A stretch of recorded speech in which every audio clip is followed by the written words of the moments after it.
Right big TV digital XL గా చూస్తున్నాం. నిన్న ఏదైతే నిజామాబాద్ లో రియాజ్ ఎన్కౌంటర్ జరిగిందో ఈ ఎన్కౌంటర్ కి సంబంధించి కూడా ఇటు హెచ్ఆర్సీ అయితే నోటీసులు జారీ చేసింది. ఇటు రియాజ్ ని ఎందుకు ఎన్కౌంటర్ చేశారు, ఎన్కౌంటర్ కి సంబంధించిన ఏం జరిగింది అనేది కూడా వివరాలను వెల్లడిస్తూ కూడా ఇటు నివేదిక ఇవ్వాలి అంటూ కూడా డీజీపీకి అయితే ఇటు హెచ్ఆర్సీ అయితే నోటీసులు జారీ చేసింది. నిన్న మనం చూస్తూ ఉన్నాం, ఇటు రియాజ్ ఏదైతే కానిస్టేబుల్ ప్రమోద్ ని హత్య చేశాడో, హత్య చేసిన అనంతరం కూడా ఇటు రియాజ్ కోసం అయితే పోలీసులు గాలించారు. అనంతరం కూడా మొన్న రియాజ్ పోలీసులకైతే చిక్కాడు. అనంతరం నిన్న అతనిని అయితే ఇటు పోలీసుల వద్ద నుంచి ఆయనకి కొన్ని గాయాలయ్యాయి. గాయాలైన అనంతరం కూడా రియాజ్ను అయితే హాస్పిటల్కి తరలించారు.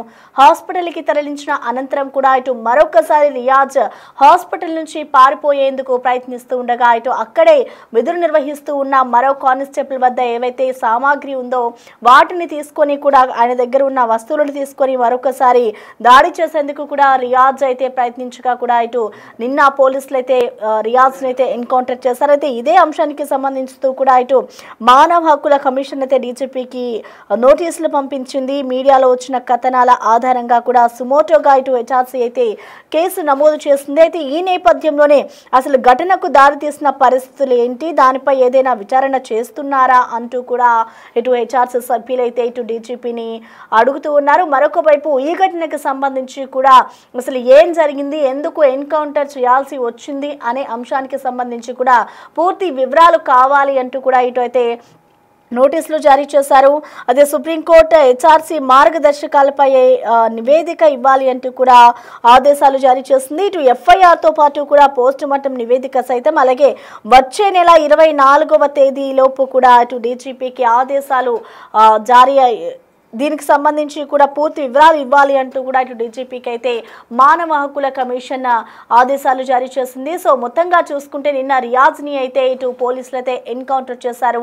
ఎన్కౌంటర్ చేసిన అనంతరం అసలు ఏం జరిగింది, ఎన్కౌంటర్ ఎందుకు చేయాల్సి వచ్చింది, అసలు దీనికి సంబంధించి సుప్రీంకోర్టు అలాగే మానవ హక్కుల కమిషన్ రెండు కూడా సుమోటోగా తీసుకున్నాయి కాబట్టి ఏ విధంగా అటు డీజీపీ స్పందిస్తారు, డీజీపీ నోటీసులకు సంబంధించి కూడా ఏ విధంగా రియాక్ట్ అవుతారు, వాళ్ళు అడిగిన డీటెయిల్స్ అన్నీ కూడా ఇటు డీజీపీ ఇస్తారా అనేది కూడా చూడాలి. సో మరొక వైపు అసలు రియాజ్ని ఎందుకు ఇటు పోలీసులు ఎన్కౌంటర్ చేయాల్సి వచ్చింది అనేది మనం చూసుకుంటే ఇటు ప్రమోద్ అనే కానిస్టేబుల్ సంబంధించి కూడా ప్రమోద్ని వెతుకుతున్న క్రమంలో రియాజ్ని వెతుకుతున్న క్రమంలో కూడా ప్రమోద్ పై అయితే ఒక్కసారిగా ఇటు రియాజ్ కాల్పులు జరిపి అతనిపై అయితే దాడి చేసి హత్య చేసిన ఘటన కలకలం రేపింది. అనంతరం కూడా ఇటు రియాజ్ కోసం అయితే పోలీసులు ఇటు ఆయన కోసం గాలింపు చర్యలు మొదలుపెట్టారు. అనంతరం కూడా ఎట్టకేలకు ఇటు రియాజ్ పోలీసులకు చిక్కాడు. చిక్కిన అనంతరం కూడా అప్పుడు కూడా ఇటు రియాజ్ పారిపోయేందుకు ప్రయత్నిస్తూ ఉన్న క్రమంలో కూడా ఇటు రియాజ్కి అలాగే పోలీసులకి మధ్య కూడా కొంత వాగ్వాదం జరిగింది. అనంతరం కొంచెం గొడవ కూడా జరగడంతో ఇటు రియాజ్ అయితే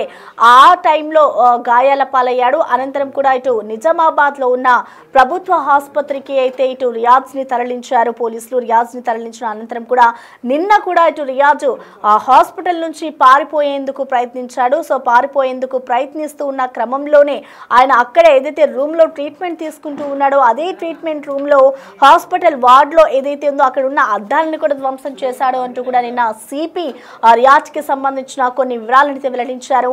అనంతరం ఇటు అక్కడే విధులు నిర్వహిస్తూ ఉన్న మరొక కానిస్టేబుల్ వద్ద ఏవైతే వస్తువులు ఉంటాయో వాటన్నిటిని కూడా తీసుకొని అతనిపై దాడి చేసేందుకు కూడా ప్రయత్నించాడు. సో పోలీసుల రక్షణ కోసం మేము రక్షణ పొందేందుకు రక్షణకి కావాలి, మేము కాపాడుకోవడం కోసమే మేము ఈ ఎన్కౌంటర్ చేశాము అంటూ కూడా పోలీసులు చెప్తూ ఉన్నారు. సో మొత్తానికి ఇటు ఏదైతే రియాజ్ని ఎన్కౌంటర్ చేశారో పోలీసులు, ఈ ఎన్కౌంటర్కి సంబంధించి కూడా ఇటు మానవ హక్కుల కమిషన్ అయితే ఎందుకు చేయాల్సి వచ్చింది, ఎన్కౌంటర్ ఎలా జరిగింది అనే దానికి సంబంధించి కూడా నివేదిక ఇవ్వాలి అంటూ కూడా ఇప్పటికే హెచ్ఆర్సీ అయితే డీజీపీకి నోటీసులు జారీ చేసింది. ఇటు ఈ నోటీసులకి సంబంధించి కూడా కంప్లీట్ డీటెయిల్స్ అందించేందుకు మా ప్రతినిధి సురేష్ మనకి లైన్ లో అందుబాటులో ఉన్నారు. సురేష్, మనం చూస్తున్నాం నిన్న రియాజ్ని అయితే పోలీసులు ఎన్కౌంటర్ చేశారు. ఇవాళ ఈ ఎన్కౌంటర్ కి సంబంధించి కూడా హెచ్ఆర్సీ నోటీసులు జారీ చేసింది మరి డీజీపీకి. సో డీజీపీ నోటీసులకు సంబంధించి అసలు స్పందించారా, స్పందిస్తే అసలు ఏం జరుగుతుంది అనుకోవచ్చు, అసలు నోటీసుల్లో ఎలాంటి అంశాలను ప్రస్తావించారు సురేష్?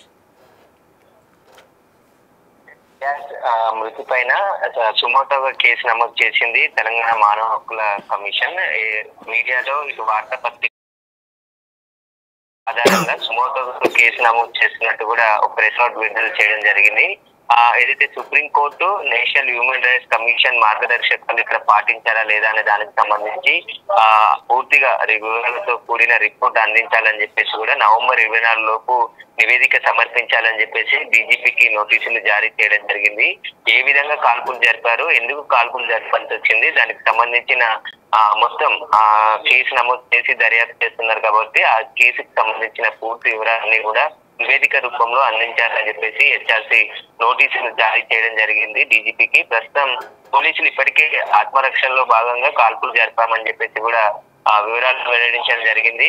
రియాజ్ వెపన్ లాక్కొని పారిపోయే ప్రయత్నంలో పోలీసుల పైన కాల్పులు జరపడానికి ప్రయత్నించారు కాబట్టి ఆత్మరక్షణలో భాగంగా రియాజ్ పై కాల్పులు జరిపామని చెప్పేసి కూడా ఇప్పటికే పోలీసులు వెల్లడించారు. కాబట్టి దీనికి సంబంధించి ఇప్పుడు హెచ్ఆర్సీ సుమోటోగా కేసు నమోదు చేస్తుంది కాబట్టి అసలు ఎలా కాల్పులు జరిపారు, రియాజ్ పోలీసుల అదుపులోనే ఉన్నాడు కదా, అరెస్ట్ చేసిన తర్వాత హాస్పిటల్ కి తీసుకెళ్లారు, అక్కడ పోలీసుల బందోబస్తు కూడా ఉన్న నేపథ్యంలో ఏ విధంగా కాల్పులు జరిపారనే దానిపైన పూర్తి నివేదిక ఇవ్వాలని చెప్పేసి కూడా ఆదేశాలు జారీ చేయడం జరిగింది. నవంబర్ 24న మళ్ళీ హెచ్ఆర్సీ కేసు విచారించే అవకాశం ఉంది. Right, thank you Suresh.